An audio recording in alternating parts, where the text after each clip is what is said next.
करता पुरख निर्भव निर्वैर अकाल मूरत अजूनी सैभं गुर प्रसाद जप आद सच जुगाद सच है भी सच नानक होसी भी सच। दंडौत बंधन अनक बार सर्व कला समरथ डोलन ते रखो प्रभु नानक दे कर हथ डोलन ते रखो प्रभु नानक दे कर हथ। सन्मानयोग गुरु रूप सत्संग जीओ, कुछ समा गुरु के विचारां आप जी नूं सरवण करा सकां उस तो पहले 10वें पातशाह की बख्शिश की होई पावन पवित्र फतेह सनिमर प्रवान करनी। वाहिगुरू जी का खालसा वाहिगुरू जी की फतेह। विचारां आप सरवण कर रहे हो। सतसंगत दे विच असीं किस वास्ते आए हाँ? सतसंगत दे विच सत दी प्राप्ति करन वास्ते असीं आए हाँ। जिसनूं सत दी प्राप्ति हो जाती है वो सतसंगी है। बाकी साडी कोशिश हो सकती है कि असी सतसंगी बन सकीए, ये साडी कोशिश है। सत दे नाल साडा संग हो जावे ते जिस दा सत दे नाल संग हो जाता है ना, तो महाराज दी बाणी कहती है कि सच्चे सेती रतिया जन्म ना दूजी वार जियो। सच दे नाल जो मिल जाता है, जो सच दी संगत कर लैंदा है, फिर जन्म ना दूजी वार जियो। दोबारा फिर उसका जन्म मरण नहीं होता है। क्यों? क्योंकि परमात्मा भी अकाल है, अजाल है, अजन्म है, अमरण है। वो काल दे जाल विच नहीं है, जन्म मरण तो रहत है। जेड़ा उस दे नाल मिल जाता है ना, वो भी समझो कि फिर परमात्मा जैसा ही हो जाता है। परमात्मा जैसा होने का मतलब है जन्म मरण दे बंधन तो छुट जाता है, मुक्त हो जाता है। जैसे बूंद सागर दे विच लीन हो जाती है, आत्मा परमात्मा दे विच लीन हो जाती है। दो गल्लां ने, एक है सत। मैं पिछले 2 दिनों तो व्याख्या की है सत की है। सत, सच, हक तीनों ही शब्दों के अर्थ एक ने परमात्मा। ते परमात्मा की है? सच परमेश्वर नित नवा। सत ते सुत ये संस्कृत के 2 शब्द जिहड़े ने बहुत ही निकटवर्ती ने, नेड़े नेड़े दे ने। सत परमात्मा है, सुत पुत्र नूं कहंदे ने। सत दा जो तत्त है वो है संत। जो सत दा तत्त है ना, जिन्हें सत दी प्राप्ति कर ली है, जो सच दे विच लीन हो गया है, उन्होंने कहते ने ये संत है। सत दा तत्त है संत, ते माँ बाप दा तत्त है सुत पुत्र। माँ बाप तो ते साडा जन्म हो चुका है, असी जन्म ले लिया है। तुसी जितने बैठे हो, जितने कथा सुन रहे हो ना, माँ बाप तो सारियां दा जन्म हो चुका है। असी माँ बाप दा तत्त हाँ, सुत पुत्र। सत दा जो तत्त है वो है संत। जो सत दा तत्त है वो संत है। सुत ते असी बन चुके हाँ, जन्म ते साडा हो गया है, लेकिन हुण साडा एक जन्म होर होवेगा। वो जन्म होवेगा संगत तो, महफिल तो। एक जन्म साडा होर होंदा है। जैसे चोरां दी संगत दे विच नित नवें चोर पैदा हुंदे ने, डाकुआं दी संगत दे विच नित नवें डाकू पैदा हुंदे ने, कामी पुरुषां दी संगत दे विच नित नवें कामी पुरुष पैदा हुंदे ने, बेईमानां दी संगत विच नित नवें बेईमान पैदा हुंदे ने, नित नवें बेईमान। हुण ते साइंटिस्ट भी मनन लग पे ने कि मनुख जो कुछ भी है ये माहौल दा पुतला है। जो माहौल इस नूं मिलिया, जो ख्याल इस नूं मिले ने, ये उसदा पुतला है। मनुख माहौल दा पुतला है। भाई साहब भाई गुरदास जी कहंदे ने मनुख एक निर्मल पानी की तरह है। पानी हुंदा ना, पानी का कोई कलर नहीं हुंदा। भाई साहब कहंदे ने इस पानी नूं जिस रंग दे विच पा दिओ उस तरह दा ही बन जांदा, जिहदे विच पा दईए। तो भाई साहब जी कहंदे ने पानी काले रंग विच ज्यों काला दिसे। पानी नूं अगर काले रंग दे विच पा दिता ते वो काला हो गया। फिर रत्ता रत्ते रंग विच मिल मेल सलिसे। लाल रंग दे विच पाया, लाल रंग दी संगत करके ते फिर ये लाल हो गया। काले विच पाया, काला हो गया। पीले पीला होए मिले हित जेही विसे। पीले रंग दे विच पा दिता तो फिर पीला बन गया है। भाई सब प्रमाण देंदे ने, सावा सावे रंग मिल मिल सब रंग सरिसे। लाल विच पा दिता तो लाल हो गया, हरे रंग दे विच पा दिता तो हरा रंग हो गया, काले विच पा दिता तो काला हो गया, चिट्टे विच पाओगे चिट्टा हो जाएगा। तत्ता ठंडा होए के हित जेही तिसे। गर्म पानी दे विच गर्म पानी पा दिओ, उन्हें गर्म हो जाना। ठंडे विच पा देंगे, ठंडा हो जाएगा। फ्रिज विच रख दिओ, ठंडा हो जाएगा। अग ते रख दिओ, गर्म हो जाएगा। भाई साहब कहते ने ये संगत दा असर है। संगत दे असर दे जिस तरह का इसनूं रंग मिलिया है उस तरह का रंग इन्हें इख्तियार कर लिया है।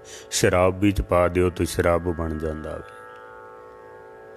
दुध विच पा दिओ तो दुध बन जाता है, अमृत विच पा दिओ तो अमृत बन जाता है। पानी एक ही है लेकिन संगत का असर है। इसी तरह ही मनुखी मन भी संगत का असर कबूल करता है। जिस तरह की इसनूं संगत मिले, जिस तरह के इसनूं ख्याल मिलन, जिस तरह के इसनूं विचार मिलन, ये उस तरह का बन जाता है। उस तरह का जिस तरह की संगत मिलती है, अगर मनुख संगत विच जाके उत्थों कुछ लैना ना भी चाहे तां भी उत्थों दियां तरंगां उसनूं प्रभावित करदियां ने, करनगियां। जैसे गंदगी दा ढेर होवे ना, मैं उहदे कोलों दी निकल जावां, गंदगी दा ढेर, मैं अगर बदबू ना भी लेना चाहवां तो कुछ ना कुछ तो बदबू आएगी। मैं ना भी लेना चाहवां। फुल्लां दे बगीचे च अगर चले जाओगे, फुल्लां दी खुशबू नहीं भी लेना चाहोगे तां भी कुछ ना कुछ खुशबू तो तुहानूं मिलेगी, सही मिलेगी जरूर। इसी तरह ही मनुखी मन कुसंगत भी चला जावे, उत्थों दे विचार ना भी लेना चाहे तां भी उत्थों दियां तरंगां उसनूं प्रभावित करनगियां, जरूर करनगियां। कुछ ना कुछ असर तो उहदे उत्ते पैना ही पैना है। सत संगत दे विच तुसीं जाओगे, विचार नहीं भी लेना पाओगे, कोई ना कोई तरंग ते तुहानूं असर करेगी, सही ना, कुछ ना कुछ असर तो होवेगा ही, सही। इस वास्ते क्या जाता है भी आना चाहिए है, बार बार आना चाहिए है।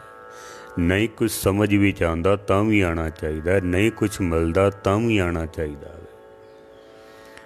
पता नहीं किहड़ी तरंग किस वक्त सानू प्रभावित कर देवे, किस वक्त, क्योंकि मनुख जो है एक माहौल का पुतला है। इनू जैसा माहौल मिलेगा ये वैसा बन जाएगा। भगत कबीर साहब ने कहा ना, कबीर मन पंखी भयो उड़ उड़ दे दिस जाए, जो जैसी संगत मिले सो तैसो फल खाए। जिस तरह की संगत मिलती है मन उस तरह के फल खा लेंदे। फल किहड़े ने? उत्थों दे विचार ग्रहण कर लैंदा वे, और की है, उत्थों दियां तरंगां इसनूं प्रभावित कर देंदियां ने। संगत का असर बड़ा है। एक जन्म साडा माँ बाप तो होंदा है, एक जन्म साडा संगत तो होंदा है। संगत विचों जैसी संगत मिलेगी वैसी ही रंगत चढ़ेगी। इस वास्ते ऋषि मुनिया ने, पुरातन विद्वाना ने एक कहावत मशहूर कर दी थी, जैसी संगत वैसी रंगत। जियो जी संगत मिलेगी रंगत चढ़ जाएगी। जिवें भाई साहब ने पानी की मिसाल दी है, भी पानी काले रंग विच काला हो गया, लाल विच लाल हो गया, पीले विच पीला हो गया, गर्म विच गर्म हो गया, ठंडे विच ठंडा हो गया। संगत दा असर है। साडे इत्थे एक बच्चा हुंदा सी, बड़ा सियाणा, पढ़िया लिखिया, सवेरे शाम मंदिर विच जांदा सी, कुछ आराधना भी करदा सी। वो अत दर्जे दा वो जुआरी बन गया, जुआ खेडण लग पिया। बड़ा उसनूं समझाया भी किसी तरीके समझ जावे, पर समझे ना। लोग बड़े हैरान, इतना गुरमुख बच्चा सी है। लोग इसनूं पहले भगत जी करके बुलाते सन, हुण इसनूं जुआरी करके बुलाते ने। आखिर होया की है? एक दिन उस बच्चे नूं बुला के ना, उन्होंने बिठा के तो उन्होंने पूछया भी तू गल ते दस बई होया की है। तो बड़ा सियाणा बच्चा सन, सवेरे शाम मंदिर विच जांदा है, माता पिता दा आग्याकारी, पढ़िया लिखिया। ये किहड़े काम विच पै गया तू? उन्हें फिर दस्सिया, कहंदा मैं जिस रस्ते तो मैं लंघदा सा ना, उत्थे कुछ बच्चे जुआ खेडदे सन। कई दिन तो मैं अपने आप नूं रोकदा रहा, पर एक दिन रहा नहीं गया भी चलो चल के सिर्फ देखांगे, करना कुछ नहीं है। कि मैं सिर्फ वेखांगा भी करदे की पए ने। कहंदा मैं जाके उत्थे खड़ा हो गया। वो खेड रहे सन, कोई पैसे इधर चले गए, पैसे उधर चले गए, कदी वो जित गया, कदी वो जित गया। कहंदा बस मेरे मन विच भी ख्याल आया भी चलो थोड़े जे पैसे मैं भी ला के वेखां। थोड़े जे पैसे आपां रोज़ नहीं खेडांगे, आपां इन्हां दी तरह जुआरी नहीं बनना है, थोड़े जे पैसे ला के वेखना। कहंदा बस मैं दाल आया, थोड़े पैसे लाए सन, वो 4 गुणा हो के वापस आ गए, 4 गुणा हो के।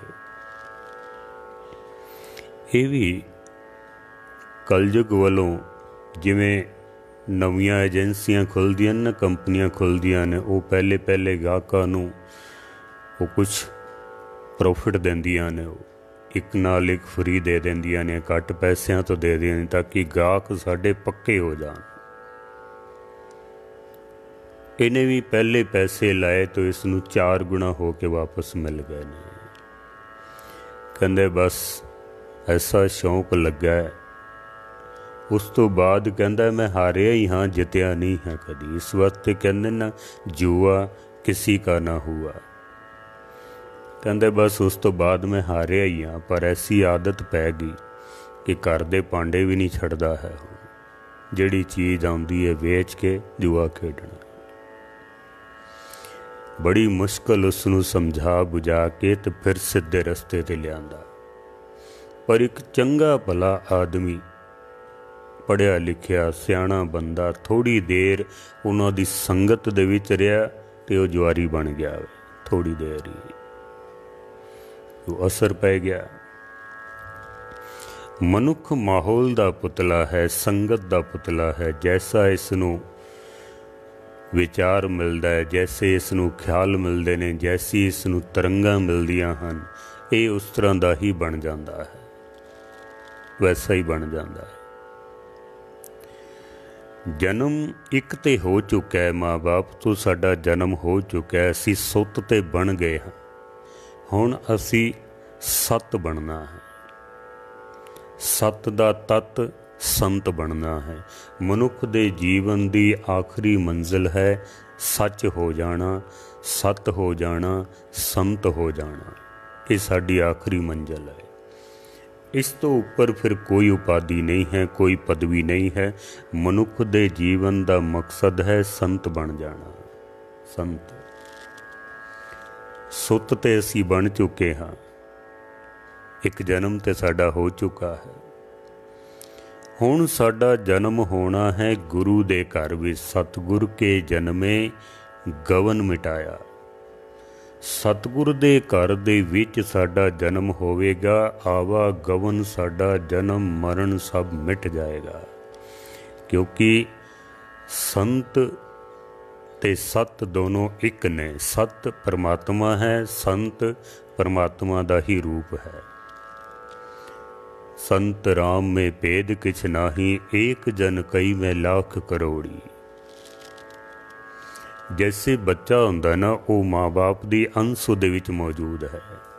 कहंदे ने ते बिल्कुल माँ प्यो दी तरह है, माँ बाप दा ही रूप है। संत जिहड़ा है जिसने सत दी संगत कीती है, वो परमेश्वर वर्गा ही है। फिर उसनू गुरबाणी ने आख्या संत राम में भेद किछ नाही, एक जन कई में लाख करोड़ी। अब तो जाए चढ़े सिंहासन, मिले हैं सारंग पानी। राम कबीरा एक पए हैं, कोई न सके पछाणी। हुण तो एक बन गए ने दोनों, कोई फर्क ही नहीं रहा है। तो ही मोही, मोही तो ही, अंतर कैसा? की अंतर है हुण तेरे विच ते मेरे विच? दोनों एक हो गए ने। मैं फिर दोहरा देना, माँ बाप दा जो तत्त है वो सुत है, पुत्र है। सत दा जो तत्त है वो संत है। माँ बाप तो साडा जन्म हो चुका है, सतगुर दे घर विच हुण साडा जन्म होना है। संत बनना सत की प्राप्ति करनी, ये साडा जीवन का लक्ष्य है, साडा मकसद है। जिथों तक असी सत तक पहुँच नहीं जाते, असी सतसंगी नहीं हाँ। असी कह जरूर देंदे हाँ भी सतसंगी जनो, पर जिसनू सत दा संग हो जाता ना, उदा वेखना सत हो जाता है, उदा बोलना सत हो जाता है, उदा सुनना सत हो जाता है, उदे हर कर्म दे विच सत दी मोहर होंदी है। फिर गुरु अर्जन देव जी महाराज कहते ने उदी हालत ऐसी बन जाती है कि साध के संग नहीं कछ काल, दर्शन पेटत होत निहाल। वो तो इतना महान बन जाता है कि साध के संग नहीं कछ काल, उदे कोल जाके कोई कालना नहीं कालना पैंदी सन। दर्शन पेटत होत निहाल, दर्शन करदियां ही मनुख निहाल हो जाता है। जैसे पहाड़ां ते चले जाइए ना, ठंडे पहाड़ां ते, तो सानू उत्थे जाके कोई हथ नहीं जोड़ने पैंदे भी ए पहाड़ ए बर्फ तू सानू ठंड दे, ठंड सानू आपे मिलती है, हथ नहीं जोड़ने पैंदे। बलदी हुई अग कोल चले जाइए तो सानू हथ नहीं जोड़ने पैंदे भी सानू सेक दे, आपे मिलदा सेक। फुल्लां दे बगीचे दे विच जाओगे, फुल्लां कलों सानू मंगनी नहीं पैंदी, सानू खुशबू दे अपने आप ही मिलती है, आपे मिलती है, मंगना नहीं पैंदा है। जिन्हों सत की प्राप्ति हो जाए, जो संत बन जाए, साध बन जाए, उहदे कलों मंगना नहीं पैंदा भी तू सानू शांति दे, सुख दे, सुकून दे। उहदे कोल बैठते ही सानू सुकून मिलता है, शांति मिलती है, आत्मा नू ठंड मिलती है, पता चल जाता भी ये संत बंदा है। बल्कि गुरबाणी ते कहती है एक संत होवे ना, एक सतपुरुष होवे, कोई रब दा प्यारा होवे, उहदियां तरंगां जिहड़ियां ने वो 10-10 मील तक प्रभावित करदियां ने, 10 मील तक। किधरे एक संत होवे ते सही। कबीर सो मुख तन है, जय मुख कहिए राम, देही किसकी बापरी, पवित्र होए गो ग्राम। सारा ग्राम, सारा शहर ही पवित्र हो जाता है किसी दे हिरदे दे विच, किसी दी रसना दे उत्ते राम होवे तां सही। मस्कीन जी कोल ऐसे कई पुरुष आंदे सन जिन्हां कोल बैठदे ही सुकून मिलदा सी, ठंड मिलदी सी, कहना नहीं सी पैंदा, सानू सुकून मिलदा सी। तो संत हो जाना साडे जीवन का मकसद है, लक्ष्य है। एक जन्म साडा हो चुका है, एक जन्म साडा होना है गुरु दे घर भी। सतगुर के जन्मे गवन मिटाया। हुण साडा जन्म सतगुर दे घर दे विच होवेगा। ते जिस दिन उत्थे जन्म हो गया ना, तो फिर महाराज कहते ने गवन मिटाया। फिर आवा गवन बार बार दा जन्म मरण जो है ना, जम जम मरे मरे फिर जम्मे बहुत सजाए, पये देश लंबे, ये मिट जाएगा फिर साडा। क्योंकि हुण गुरु दे घर विच जन्म हो गया, क्योंकि हुण उस दे घर जन्म हो गया जिदा अपना ही कदी मरण नहीं होया है। ना होए मरे ना ठागे जाहे, जिनके राम वसे मन माहे। भाई साहब भाई गुरदास जी ने अपनियां वारां दे विच एक पंक्ति लिखी है। भाई साहब कहंदे ने 12 वरे गर्भास वस, जमदे ही सुख लई उदासी। सुखदेव मुनि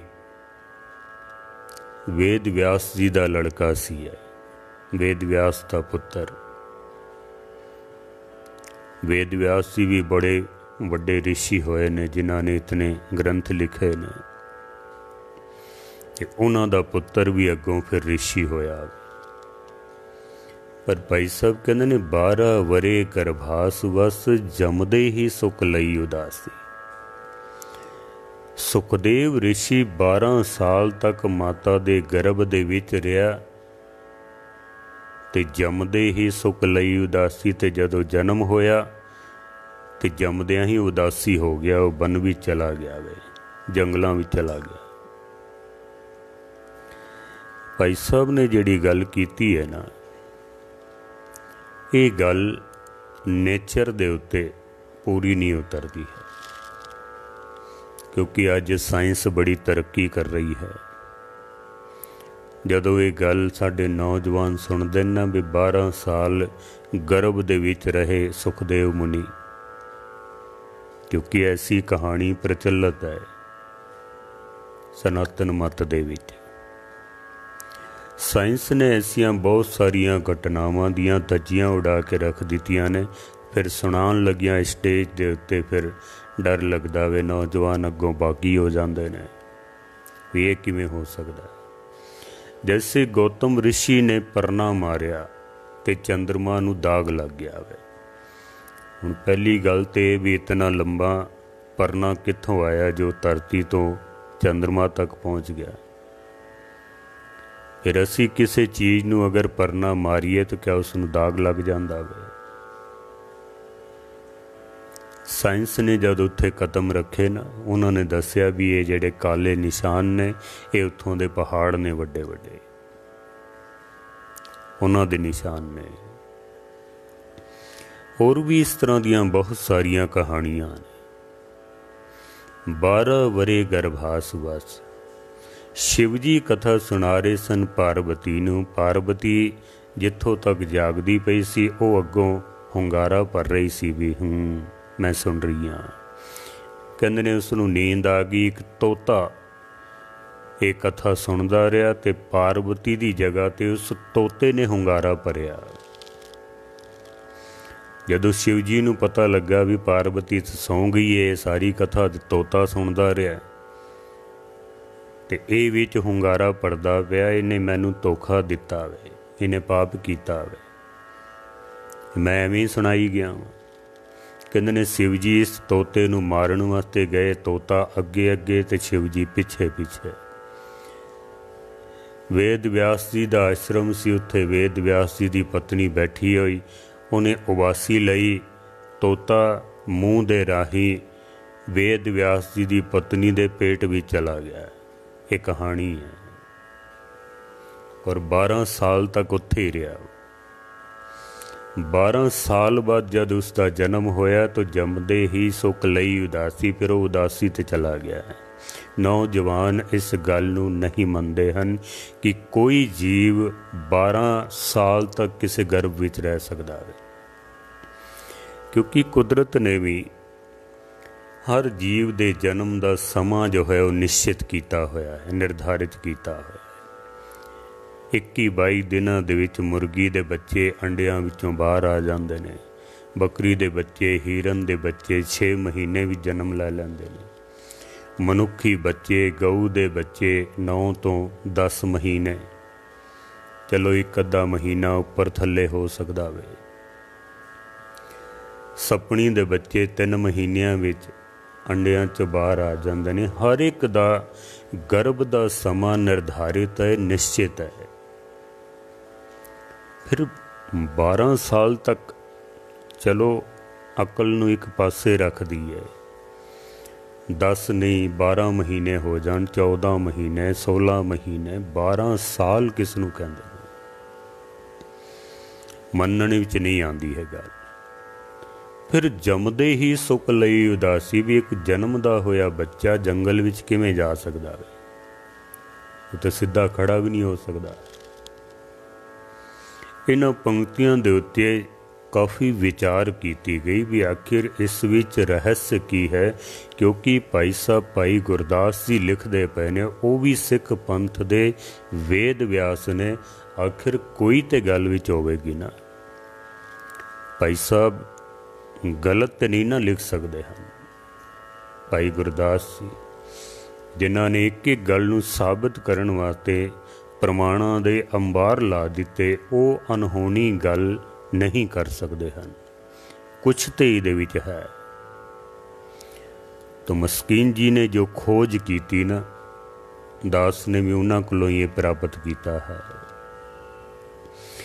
12 वरे गर्भास वस जमदे ही सुख लई उदासी।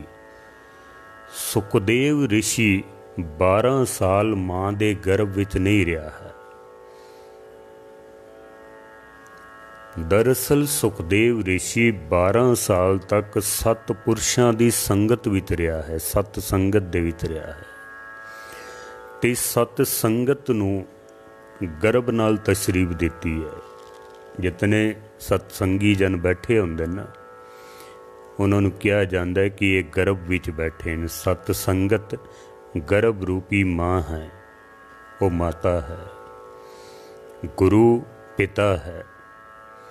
ते माता पिता जो कुछ खांदे ने, उहदा जो तत्त है वो बच्चे नूं मिलदा है। माँ जो खांदी है ना, बच्चे नूं मिलदा है, बच्चे दा शरीर वड्डा हुंदा है। जिस दिन शरीर मुकम्मल हो जाता है, उहदा जन्म हो जाता है।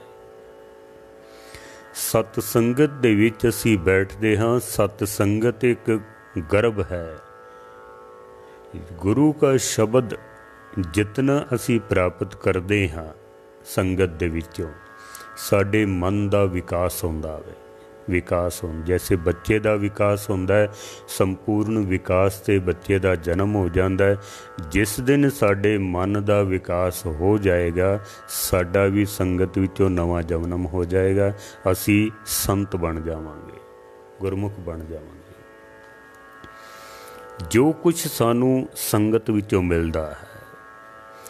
12 साल तक सुखदेव मुनि जो है वो सतपुरुषां दी संगत विच रहा। जिस दिन उसका मन पूर्ण रूप दे विच, संपूर्ण रूप दे विच विकसित हो गया, उहदे मन ने मन लिया भी वाकई ये गुरु का शब्द जो है ये हिरदे विच वसाण वाली चीज़ है। उहदे हिरदे विच शब्द वस गया, हो गया। जद उसका नवा जन्म होया तो जमदे ही सुख लई उदासी। वो फिर बन नूं चला गया, उदास हो गया। भाई गुरदास जी ये कह रहे हैं, जमदे ही सुख लई उदासी। जैसे पशुआं दा, पंछियां दा, जीव जंतुआं दा गर्भ काल निर्धारित है, निश्चित है। समा उन्हां दा निश्चित है भी इतने समय दे विच जन्म होना है। लेकिन सतसंगत दे विचों साडा जन्म कदों होना है ये निश्चित नहीं है। कितना समा लगना है ये निश्चित नहीं है। जिस दिन साडा जन्म होवेगा ना, उस दिन असी संत बन जावांगे। कितना समा लगदा है और किस तरह साडा जन्म होंदा है, बाकी विचारां कल आप जी दे सन्मुख रखांगे। सच्चे पातशाह मेहर करन, सत साडा भी नवा जन्म होवे, सुत तो असी संत बन सकीए, ऐसी दात गुरु साडी चोली विच पावे। बाकी विचार कल फिर 5:30 तो 6 बजे तक। कोई समा थोड़ा उपर नीवें थले हो जाता है, क्योंकि कभी लाइट की प्रॉब्लम, नैट की प्रॉब्लम हो जाती है। सो समा यही है 5:30 तो 6। आप जो लाइव कथा सरवण कर रहे हो, आप जी का बहुत बहुत धन्यवाद। बेनती है फेसबुक पेज नूं आप फॉलो करो, लाइक करो, शेयर कर दिओ ताकि ये विचारां होर भी